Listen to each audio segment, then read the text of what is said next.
A peace and blessings to you. My name is Jere B. I am the Entre musician, and so are you.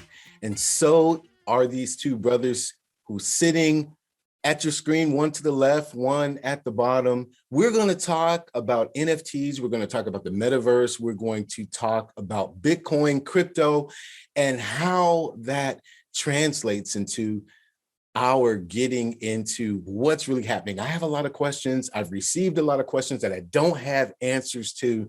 So I brought two experts on. Now, everyone knows attorney John Sheil, at least you should. If you don't, you better ask somebody, because he is an incredible attorney in Cincinnati, Ohio, specializing in entertainment attorney, representing all kinds of entre musicians, producers, etc., and really hooked up with Bootsy Collins and his crew. So thank you, John, for coming on. You've been on this platform before, brother, but how are you today? I'm doing great. And I want to clarify something, that although I do have a law license on my wall and I consider myself a legal expert, and I have been practicing music-focused law for the past 10 years. Yeah. NFTs are a brand new world, so I don't want anyone to think that I am the expert in NFTs. We're calling you an expert. Forget it. You just got to roll with it today. I mean, well, here's the thing. I've been, since we last spoke, I've been doing a lot of research, and I feel like I'm getting up to speed, but just so that everybody understands, I haven't minted my first NFT yet. So I think it's really important to understand that I'm right there with the viewer. Yeah. I have a lot of questions, but I have some answers, and I do have obviously a legal background, and I've got a creator's background, and I've not only been a producer and musician. Unlike other attorneys, I'm still putting shows on the stage, doing lights, sound, and I'm promoting my own music for ads, TV, and film. So I'm still in the game. Yeah, on a creator side. So I view it very much from the perspective of our audience. Well, here's the thing, and I appreciate your explanation, but John promised the last time that he was on the platform, and go back and check out that podcast. It was an excellent podcast, but he promised to be our legal expert. So today we're holding his feet to the fire. So if he wants to plead the fifth or whatever he wants to do, he can do that. But we're grateful that he came back on. But I just met my new best friend this morning, and I got to give a shout out to Isabella Bedoya, who is my personal coach in music marketing. And I asked her about coming on to the show to, give us her perspective. And she says, I have an absolute expert for you. His name is Death Beach. He's out in San Diego. And she hooked us up like within 5 minutes of my text to her. So hello, new best friend, Death Beach. Blessings to you, man. Welcome to the platform.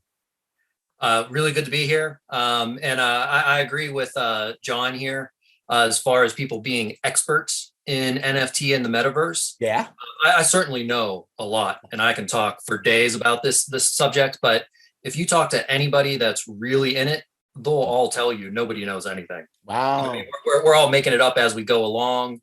I'm curious to hear some legal things from John regarding NFTs. Some of it's not as dicey, but the metaverse seems pretty dicey. But yeah, man, I'm a music producer from California, and probably about the last year and a half, I've been studying blockchain. And in the very beginning, I learned about NFTs, and I immediately thought, like, whoa, why aren't we doing this for music? And I began a YouTube channel where I talk about music and NFT, and within months, it just started exploding. Wow. That's now I also work with a social token company called Pools that just launched. Is that right? Well, we'll make sure that we have all of that information in the description box of this particular video, as well as those of you who listen to the podcast, because as I told DB this morning, I said, I feel like I'm just walking into the door. I'm standing in the lobby. I see all of these rooms, and my wife and I have just started investing in crypto, and she's in real estate, and I'm an entre musician. So what does this mean for us? So we're really navigating it. But today we're going to give you all of the answers. At least I'm going to ask the questions. They're going to give you the answers that they know at least up to this point. And the first question that I have, and DB, I guess I'll kick it to you, because being a producer, being a musician, what's all the fuss about? I mean, we've just gotten settled into taking these ridiculous statements from Spotify and streaming. Now we have to dive into a whole new thing. Why the fuss over NFTs? Well, NFTs seek to eliminate all the challenges that we have as music artists or really anybody doing business where we have to deal with an intermediary. And especially something like Spotify where your song could do really well, but you're being paid every couple of months in your royalties. Yeah. And you're really trusting Spotify's accounting of what's coming to you. And to do an audit on them would, it's going to cost you tons and tons of money. So it's never going to happen. With NFTs on the blockchain, we can see everything. It's public. We can follow all the transactions. We can see who bought what. Eventually, we'll be able to see who streamed what. We're not quite there yet. But if you did an NFT release of your song or your album versus just putting it out on streaming, you could make all your money in the course of a weekend without anybody taking a cut. And in the case of artists that are signed, typical artist that sign makes maybe 12%, 15%, 20% if they have a really good lawyer that's negotiating for them. Yeah. But in the case of NFTs, you own 100%. So if you put together a team to help you promote your NFT and do everything, you can leave 50% for your team and keep 50% for yourself. And you're still making more than you would on a record label. And you're also making it in a shorter amount of time. So you actually have the capital that you can then reinvest and also live off of. And I think that that's really the big hype, is like that dream that, we can all get there. And I believe that we can, because in the case of streaming, you're relying on a few different factors, whereas with NFTs, really you want to build a community, like your fan base, and activate them to go purchase your NFT. So it makes it a little bit easier to sell. And whenever you're doing this, you can also kind of gamify things. And through the gamification, you can get your fans to bring in even more fans. I see. Now, let me ask what is a very naive question, because, I understand NFTs to be simultaneously the currency, perhaps the art, the graphic art, as well as music or video, like all wrapped up in one. What don't I understand about that? Is it all the same thing? It could be subdivided, or is it just this one thing? So NFT is really just code that runs on the blockchain, and the code points to an asset, the music, the video, whatnot. The NFT is not the picture. The NFT is not the music. The NFT is not the video. They're separate entities. NFT is, I like to think it's code, but I like to think of it as a technology. And it's almost like a 4-dimensional technology, because we can do multiple things with it that would have required a few different services right now without NFT to accomplish. Sorry, I just lost my train of thought. That's quite all right. Let me jump in, and for those who are listening who might be thinking like, what is in it for me? And just give me kind of a high level overview. I think, first of all, Death Beach is totally right in that this puts the power back in the hands of the creators. And I think it's really important for the creative entrepreneurs, the folks who are listening to this podcast, to understand that this takes the power out of the hands of investors or record labels or other sources of funding. When, like Death Beach said, if you are generating a tribe, if you're building a tribe, you're engaging with your fan base, you can activate them to hype up your NFT. And if you think about NFTs like a collectible, like, I have some mugs, right? This one's got my law firm logo on it. If there are very limited number of these, I think I only have like 6 left, but some of my clients have them. And if my clients go out there and say, I have this mug and it's one of 10 and there's only 10, but I'll sell it to you for $100. I bought it for 50, but now I'm going to turn around and I'm sell it to you. It's a unique item. It's a limited run item. And if you think about it from the creator standpoint, if you did 1,000 and you sold them to your fan base, maybe you have 10,000 fans across the United States or across the globe. And if you sold 1,000 of these for $1,000, well, do the math. You're generating $1 million in revenue that's coming in, that yes, you can pay your team, you can pay a producer, you can pay the video guys, you can create a really powerful set of products that can all be, as Death Beach mentioned, assets that the blockchain technology then points to. Now, let me ask this question. I was going to say, okay, I'm sorry. It can also be connected to a physical in-person experience. So someone could show up to your shows and get front row seats because they are one of the 1,000 holders. That's excellent, because that's the question I was going to ask with the experience as well. So now, when you talk about getting paid, we use that terminology. We as musicians usually think in dollars and cents. So is this currency only running in crypto, or is it being, brought back into the quote unquote real world as far as your payments for your NFT, for your service, for the experience, for the concert tickets, or is it all being done in crypto? I've personally seen both. As far as what you're getting paid out in, typically you're dealing with a site that's the fan is paying in Ethereum, and then that's probably what you're going to receive. So it typically does all stay in crypto. Okay. And the big benefit to this is, if you would have gotten in a year ago, whenever I was first telling people to do NFTs, Ethereum was $400. So if you would have sold it for one Ethereum for $400, that would be worth $4,000 now. I see. And we're in a weird place in the cycle for crypto right now. So the idea that you could get in one Ethereum now and it's going to go to 20 grand in a couple of months, we could be seeing a downtrend. I see. But that kind of is the benefit to working within crypto. And then on top of it, staying in crypto, Ethereum's uncensorable money. Mm-hmm. So why so many coins? I'm sorry, John. Why? This can go to your question as to, I think that just so that people have a caveat, and lawyers love to think about what's the worst case scenario, right? That's kind of what keeps us in business. Yeah.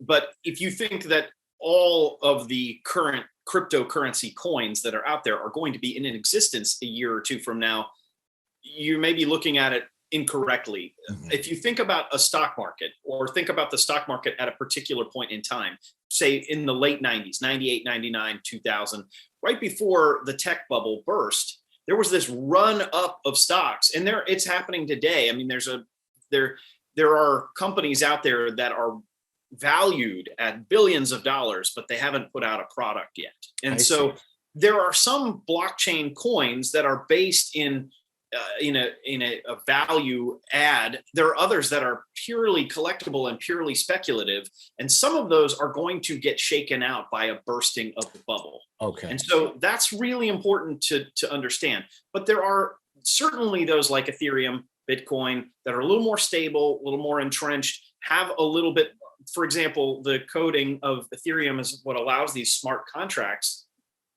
that allow like a creator to then generate a royalty from every resale, every future sale. And that's really important to think about. So while I'm throwing out a caution that all the coins out there that exist in cryptocurrency are not going to exist forever, some will go away because they will lose value and they will become less usable in the metaverse. But others will maintain and will add value and will continue to use for functionality just like this. But as a content creator, if you're using things like smart contracts, you have to think, if I'm going with a reputable crypto like Ethereum, and it's allowing me to sell an NFT for $1,000, and then any future sales, I get 20, 30, 40% of the future resale, you can actually end up getting your fan base to hype up both that currency and your NFT, because they're saying, hey, this is really valuable. This is one of 10 non-fungible tokens, but it's also using Ethereum, which is stable and has weathered the storms. So it's about consumer confidence just as much as it is collectability. Rare currency, rare coins, and rare NFTs, rare mugs are going to be super valuable in the future. Now you mentioned smart contracts. Then this is an attorney question, I'm sure. But so what is the process of smart contracts with each transaction? Is there already a template from it, or does the creator have to draw up one of these with every transaction? What happens with that? Well, and DB can correct me if I'm wrong, but my understanding is that the goal of the coding of Ethereum, the creator of Ethereum, was to enable this sort of thing, because as he described in an interview, he was talking about the difference between a taxi driver and Uber. Uber sort of puts this intermediary in between the people doing the work, the driving, and the payment system, right? And so what he was trying to do is get it back to, okay, you're a taxi driver, I'm paying you to take me where I want to go. So it's putting it back in the hands of the creator or the driver, and putting those small business owners in charge.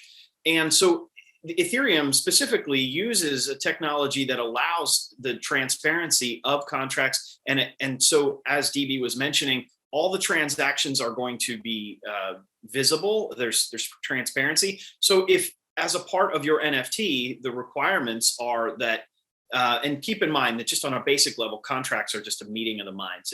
It's an agreement by parties, and anything that's over $500 as sort of a standard rule of thumb, anything worth over $500 or that could last longer than a year has to be in writing to be valid. And so, or the contract has to be in writing to be enforceable. That's the best way to say it.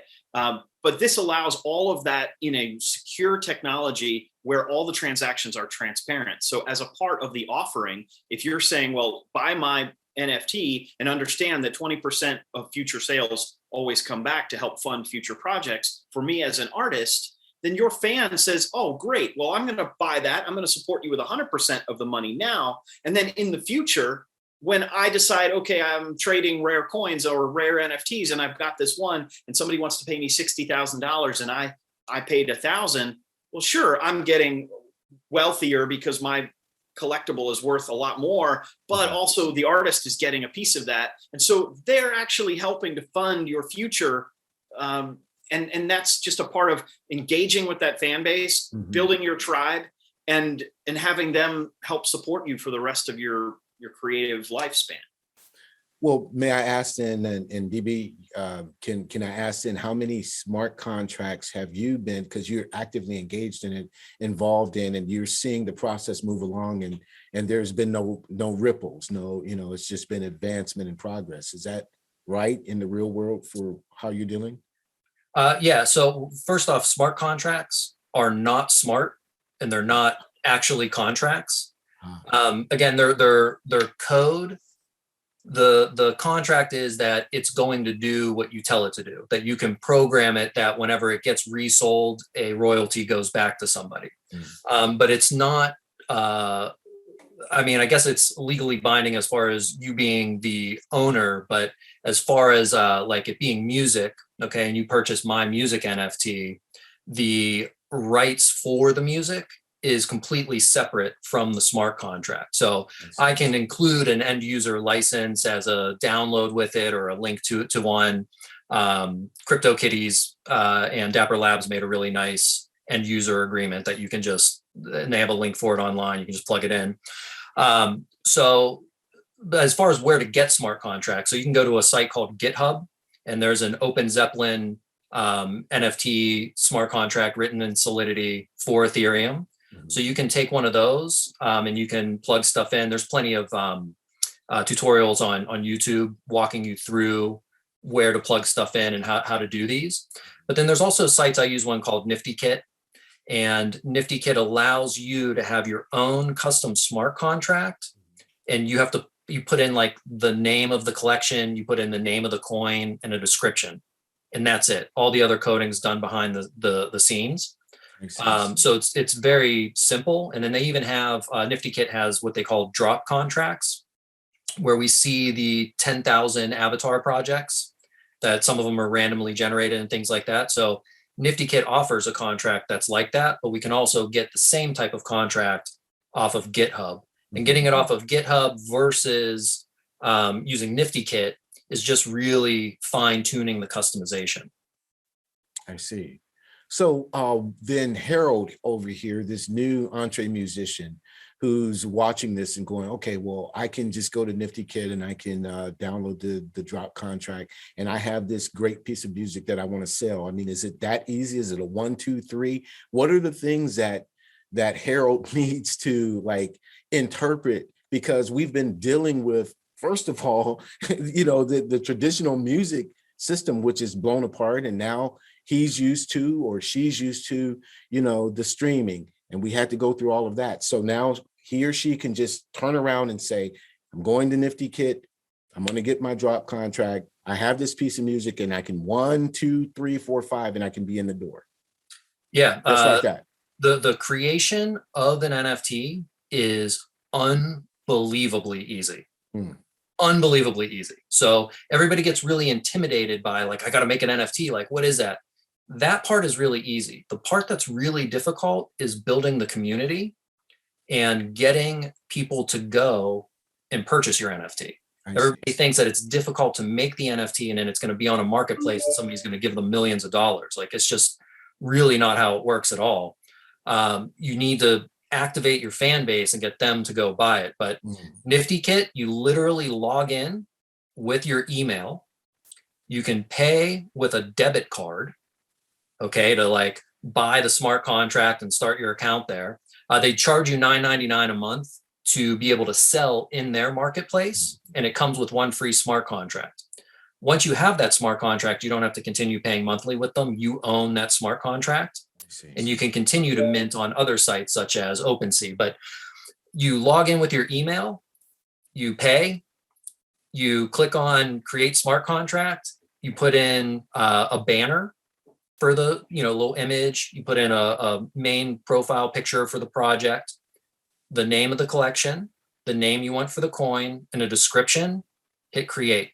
You've now created a smart contract that you can mint NFTs on. Now that you've done that, now we need to mint the NFT. So I like to tell people, type all this into a Word document so that you can copy paste.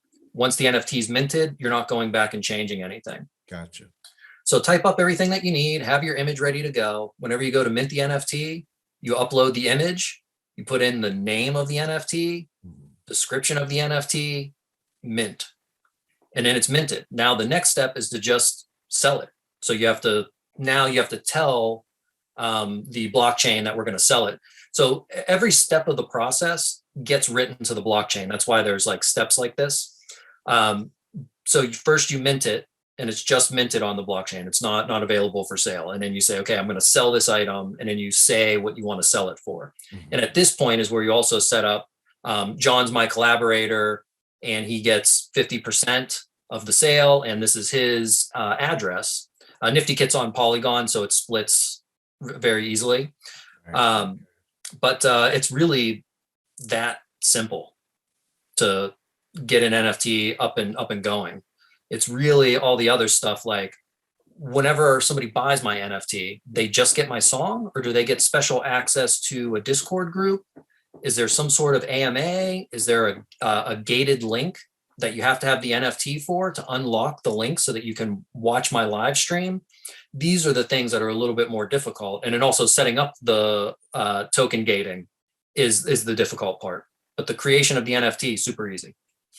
Wow. So, I mean, of course, my mind is going, okay, are there any, if it's so easy to do, are there any legal ramifications? Is there any room for a dispute of any kind? Is there, I mean. Sure. So copyright still works exactly the same. You simply have to own the item in order to put it up and make money off of it. If you don't, then the big difference is, like, if I upload a song to Spotify that I don't own the rights to, Spotify will take it down. In the case of blockchain, it's written to the blockchain. You cannot remove it from the blockchain. However, platforms can blacklist your NFT token. I see. So in some instances, it being blacklisted could make it worth more, and selling it on the black market could be very lucrative. But more than likely, that's going to hurt you if you're doing that type of thing. So you want to make sure that you own the rights for whatever it is that you're uploading, just outright, like undisputed. Outside of that, with NFTs, I really haven't found anything that would be too legally restrictive. Outside of a music artist that's already in a record contract, and them being able to create a new NFT and keep 100% of it. That I don't think they can do. Understood. So let me jump in if I Absolutely. could, just because I think if people are thinking about this from the 50,000 foot level, and how does this fit into my music career? How does this fit into what I'm trying to do? While yes, this is a way to take power back from the traditional record label model where they're financing your project, you can actually self-finance through sale of NFTs to your fans. But it's about creating a product that inherently has some value. You know, if I go to a concert and I love that band and I buy their sweatshirt at the shop there, I may be paying $50 for a sweatshirt. So Right. clearly I'm giving them, you know, my love by buying that product right from the merch table. Maybe they come out and they sign it afterwards, and that adds value Right. to the product. But if you think about NFTs as a piece of your overall career, your overall product line as a business, as a musician, as a business, you're putting out a product that then has additional value, that the limits are only your imagination. It could include a ticket to your shows. It could include a sweatshirt that you mail out. It could include whatever you want. It could include a video game that's just for the people who have the blockchain, or who knows, an alternate takes of the recordings, all sorts of things. That's just a piece of it. It doesn't mean also that you're only limited to having your song come out on the NFT. It could still be distributed on Spotify, but that's a loss leader. That's like when Kroger sells milk for less than what they really paid for it.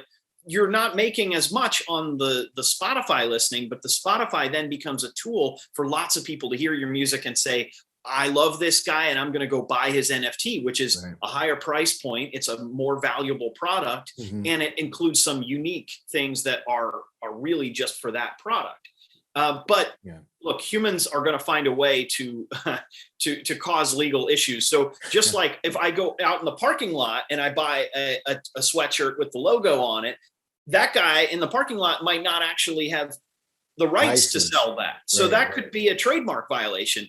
And what DB just said there about these blacklisted tokens, keep in mind that the blockchain is not going to be erased. So if as a lawyer, say, oh my gosh, jackpot, this guy just used my client's song, and I've got all the evidence right there. There's no denying that. I'm going to bring that in court and I'm going to win. And then that could be a real problem for creators who are stealing other people's work. Yes, it might be valuable on the black market, but it's also super valuable for me and the lawyer who wants to go sue to. Well, real quick though, there's a lot of anonymity. So how are you going to find the person in order to sue them? And that's the big issue with getting into the metaverse. I don't know if we're ready to transition there or not. But, we're about to. Absolutely. It's really that in the metaverse, we're talking about avatars. If it's somebody that's been in blockchain for a while, they're anonymous. Like they didn't use Coinbase, they didn't KYC to buy their Bitcoin and do whatever.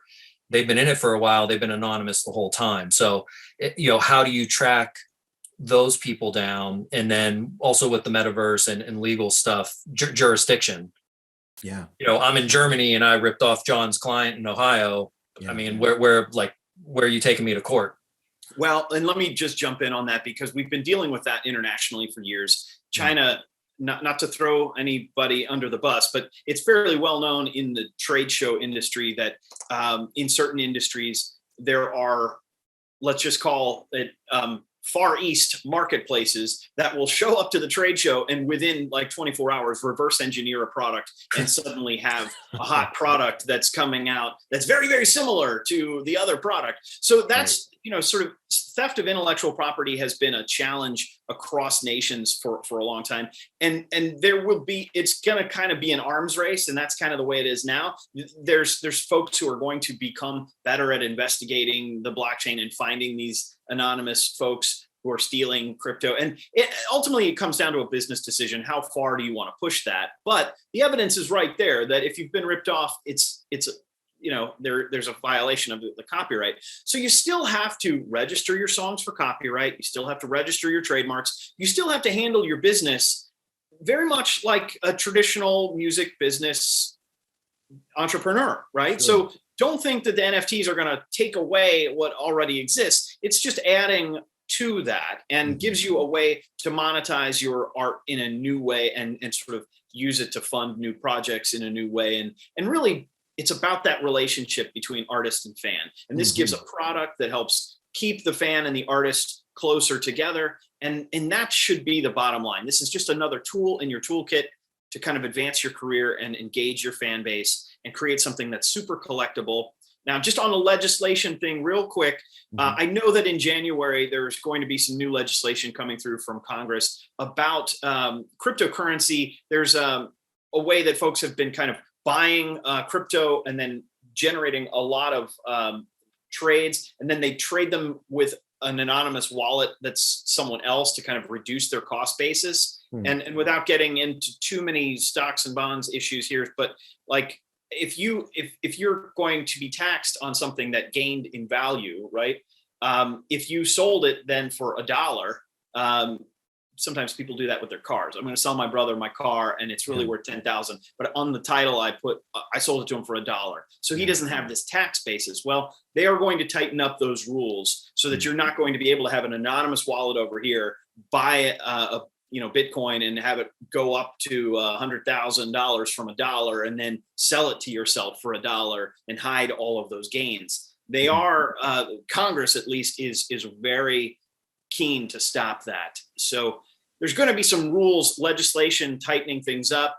Of course, the hacker in me is always going to say, well, there's someone that's going to work around that. But do you want to be inside the law or do you want to be outside the law? And ultimately, my advice to musicians is you got to come in out of the cold sometime. I mean, to all those folks who made sample-based mixtapes and sold them on the street corner back in the day, it's time to kind of come in out of the cold and think about this more as a legitimate business person. And that's going to get you ultimately further, I believe. Well, if I could just add to the sample thing. So eventually, this is probably a few years out, but once everything is on the blockchain, I'll be able to sample somebody's song. But whenever I sample it, I can look at the metadata and I'll be able to see their ASCAP number. I'll be able to see like a fee. If you want to sample my song, you got to send me this, and then this is how you credit us. So all that will be there. And right now on OpenSea, if you just grab any random picture from Google Images and try to NFT it, it'll tell you that this image already exists online and ask you, are you sure you're the owner of this? And a lot of sites are starting to do this with music. They're doing like digital fingerprints of the music. So eventually things like samples, like you just won't even be able to upload it. You know what I mean? Like right now it is wild, wild west. Anybody could upload anything and the token could be blacklisted. But whenever we get to a certain point, it's going to be really difficult to do some of these shady things. Understood. Well, let's transition into the metaverse because I think you brought up a good point earlier. But before we get into the avatars and being able to hide your true identity, let's just back up and give a definition, if you wouldn't mind, DB, of what the metaverse is. Oh, sure. Well, the metaverse is sort of not totally definable as we're building it right now. A few people have a couple of different takes on it. I personally just believe it is mobile internet 2.0. 3.0 or 3.0. Yes. Where we can actually experience the internet. Like right now we interact with it, but we'll actually be able to experience it by traveling to places inside of it. But more importantly, outside of virtual reality, which a lot of people are focused on for the metaverse, I believe we're going to see a lot more augmented reality and extended reality. And that to me is the metaverse. It's the combining of reality with the digital. And as a human walking down the street in physical reality, you're going to have this other layer that's virtual reality on top of it that you'll be able to see and interact with. what then are the advantages as a musician to get in now? I mean, I'm imagining and just hear my crazy imagination, but I'm hearing only doing film scoring in the metaverse for movies that will be played in the metaverse only and not down the street at my local theater. I mean, that's kind of where my mind goes. Am I crazy or? No, that's an excellent example. I mean, that's the metaverse is going to create so many more opportunities to make money. And it's literally, John said it before, like the imagination right now is the limit. But I would say the biggest benefit, if you look at any major artist, The Weeknd, a couple years ago, he did a tour. I think he played like 99 shows. He made so much money. But if you think about how many people could fit in each venue, how many people did he play to on the whole entire tour? Mm-hmm. And then you look at the Roblox concerts, and Travis Scott played to 30 million people in one night. Sure. I mean, Sure. that right there is the benefit. You can play to your whole entire audience. It's way more inclusive. Everybody's going to get a good seat. The best seat in the house, I mean, it's actually. just, what's that? The best seat in the house, actually. Yeah, best seat in the house. And you'll be able to go with your friends in the metaverse to the show. Eventually, you'll buy a T-shirt from the artist that your avatar can wear. Right. So now you and your homies are all wearing like the same shirt. You can find each other easy in the metaverse. Mm-hmm. So I think it's going to end up being almost a little bit of a better experience. You won't be sardined in with people sweating all around you at a concert. Yeah. So I think that those are going to be the biggest benefits. Well, I mean, I think I'm sorry. Go ahead. Well, it's just really important to understand that the imagination is the limit. I mean, if you enjoy the experience of going somewhere and being with people, this augmented reality, you could literally show up to a rented club in your city. You could go in, you could buy a drink, and then your glasses and your VR headset, you open an imaginary door and walk through, and suddenly you're there with 30 million people. And you've got this combination of physical reality and the concert that's going on simultaneously all around the globe with 30 million people, and yet you're there physically with your date or your buddies, and you're talking to your other buddy in California who's in another similar club somewhere out there. And these could be pop-up clubs. These could be parking lots that literally you walk up and you have to type in a code in midair and a door opens and you walk in and you're in. I mean, it literally could be however the team that puts it on decides, and it's just limitless. It really is. That is nuts. Yeah. There are so many scenarios that you can create, but you brought up Travis Scott, and I know Marshmello, Ariana Grande, and they did shows, similarly in virtual reality, but I think they did them in Fortnite. Please correct me. Some of them did Fortnite. Was their deal then with the gaming company, or how, do we go back to smart contracts in just virtual world? How does that work where they say, well, we're going to play to 30 million people, whatever, how is that? How do we legitimize that? What happens? I don't even know how to ask the question, but if I were to do a concert in Sandbox, I mean, I would have to today probably partner with a gaming company, but in the future, how are those transactions made? Do I still need a manager? Do I still need a promoter? You know what I mean? Well, I think sorry, I was just gonna say, I think that it depends on you, how much how much work that you personally want to put in. But I mean, realistically, pop up a green screen behind you, film yourself doing the show straight into the Sandbox. Now, you would have to partner with somebody if you don't own land and you haven't built a venue. But if you bought land and you built your own venue, you can build your own house and have like a little garage band and invite people from the neighborhood to come watch you play there. But yeah, I mean, it's, obviously Travis Scott and all those people, they're on labels and they're making deals with the platforms because the platform's going to help push them. Mm-hmm. But for, us, we're not there yet. I mean, we could do it. People are DJing in Decentraland and stuff like that. Yeah. It's still a little primitive. I see. I just was going to throw out of an example, real world. So when it just so happened that when Eddie Van Halen passed, my daughter and I were having this conversation about Roblox, and she was in Bloxburg and she was making a house, and she kept showing me her house, and she kept telling me how I needed to get on there and make a house, Dad, make a house. So I made a house, and it was like red and white and black and kind of looked like Van Halen's guitar, but in a physical form with multiple layers and stuff.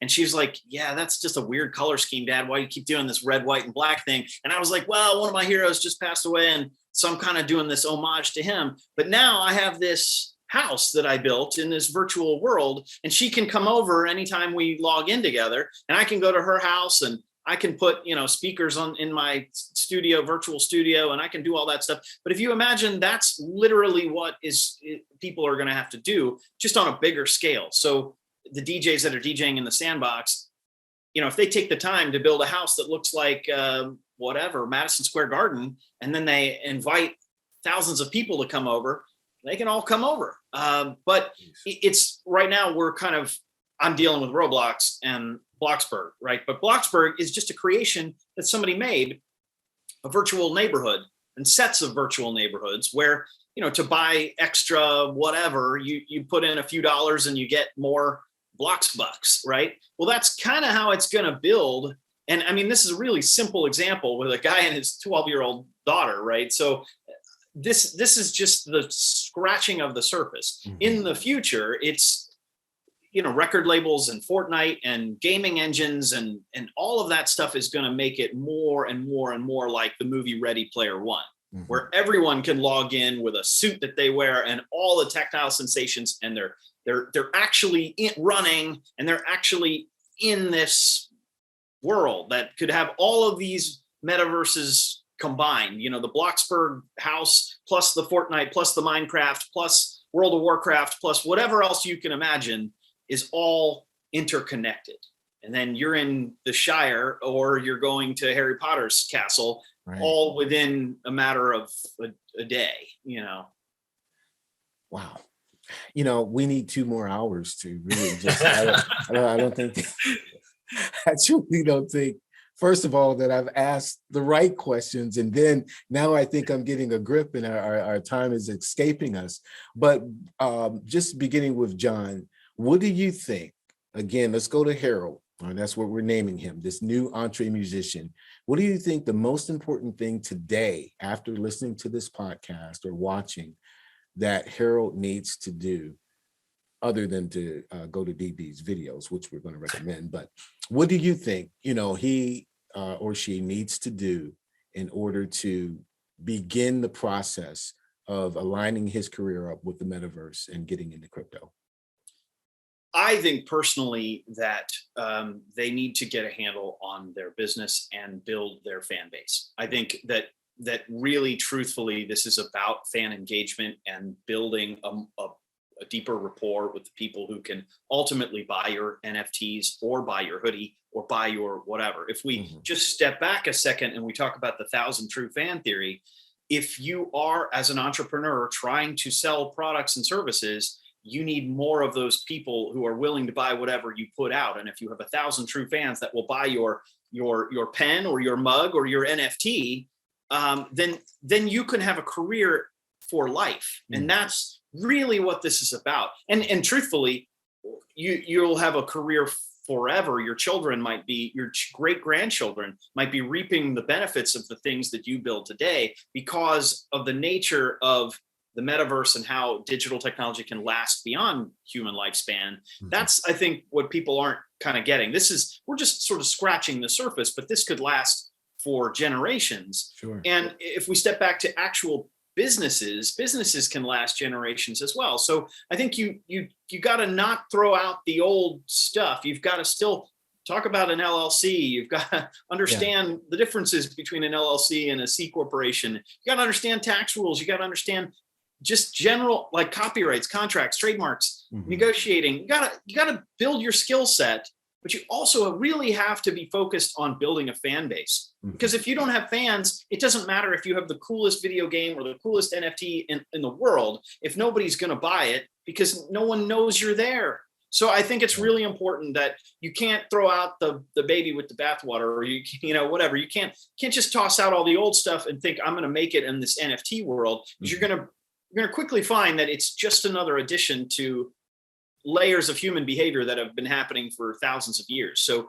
build your fan base, build your tribe, and forget about the people who don't love you. They can hang out with all your exes. All my exes live in Texas. Go to Texas, but then find all the people that really do love you, right, and get them talking about it, and get them talking to each other about the things that you're putting out. And I think that's really, because this technology is going to grow. It's going to evolve. It's going to be here. It's here now, and it's going to get even better in the future.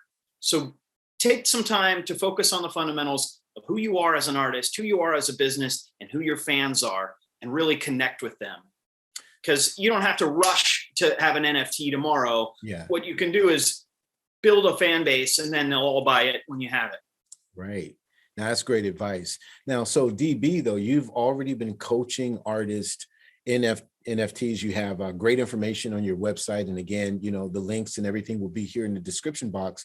But from the standpoint of someone who's been in it for a couple, you're not a beginner, you're not a novice, and the artists that you were working with, say they're 2 or 3 years into it, what pivots would you, or safeguards would you say, this is a good move now that you've got your NFT, now that you've done all of the things that John has talked about? Here is another layer that you need to look at to kind of solidify your fan base, your promotion of your avatar, whatever. What Sure. I think it's really important that before you make an NFT, buy an NFT. Get into a Discord group, see what's going on, get into a couple of different Discord groups so that you can see how they're structured. Now, Discord may not be your thing, but right now in the Discord groups, there's all kinds of like games and contests, a lot of engagement with the people that are in the Discord. So I think it's important that people really understand how that functions. And before you mint an NFT, actually buy one and get into the experience of what's going on. And I like full-heartedly agree with John. Right now, make content, build a fan base. I was actually thinking about this earlier. You know, eventually I see musicians token gating live performances. So if you're just starting out, or even if you're kind of established, you need to start figuring out, and this goes to what he was saying as well about planning, you need to start figuring out how you're going to take your audience from here and bring them all the way over to here where you know we're going.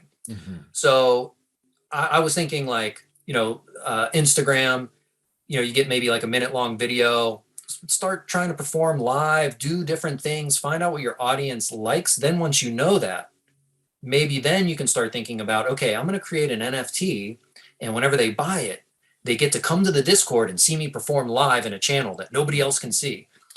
You know, be thinking like that, but you need the experience of buying an NFT and going through that whole process.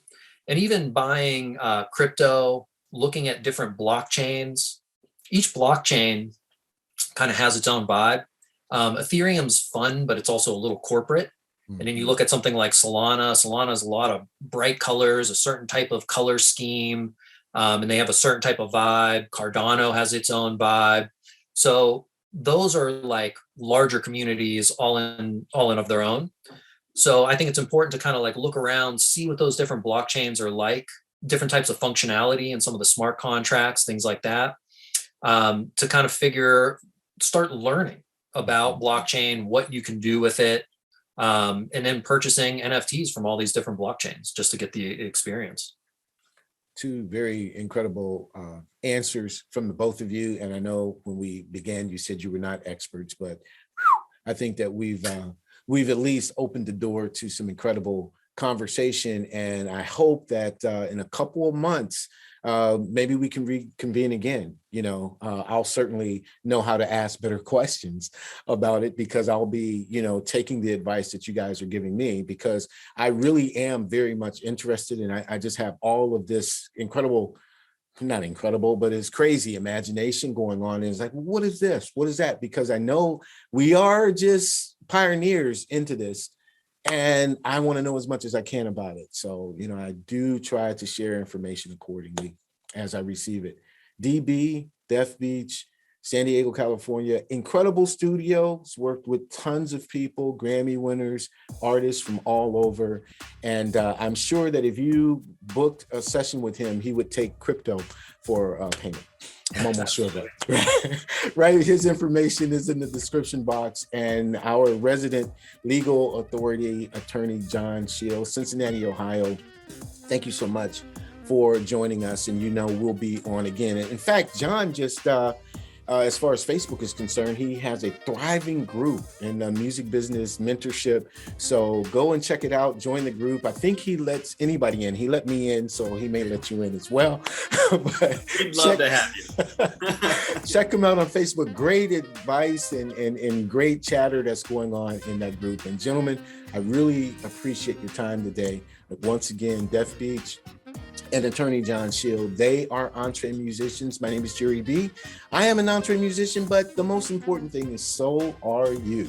And we will see you next time. God bless.